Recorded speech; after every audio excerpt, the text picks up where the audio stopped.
things that helped me buy a property at the age of 26 was, one, my mindset. I had created a vision board when I left university. It's literally a whiteboard where I wrote 3 things that I wanted to achieve. 1, graduate with at least a 2-1. 2, have a graduate job. And then 3, buy a house by a certain age. Those were my 3 goals. So the first part was my mindset, being that I have already achieved it. Like, I genuinely had to believe it. Sometimes I was thinking, this is so ambitious, this is so unrealistic. Like, the average age to buy property in the UK is early to mid 30s. So the fact that I'm coming out of uni and I'm saying I want to buy a property in a few years was just crazy. But I knew I was so determined that I wanted it, so I had to make it work. 2 was savings and discipline. So because I was on a graduate job, I wasn't able to save as much as I would have liked to, given the fact that lenders weren't able to lend me as much money as I wanted to.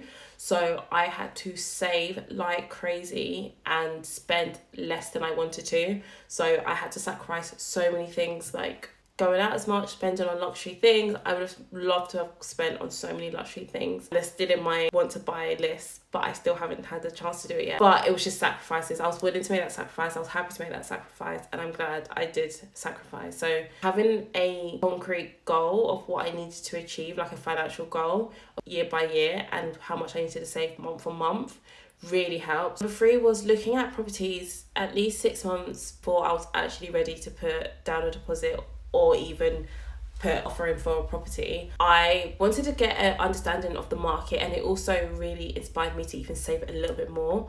So I went out to different areas. It was either, do I want to get a bigger house or bigger property in a not as much nice area, or do I want to go to a really nice area but then sacrifice on the space? And we all know in London the space is very limited already, so I had to choose between those 2. So by looking 6 months earlier, I got a feel for the market and I got a feel for what kind of properties I wanted. So when I was actually ready to put an offer in, I wasn't just too eager to jump, and I kind of knew what a good bargain on a house was or a property was and what wasn't. So those were the 3 key things that really helped me to buy a house at 26.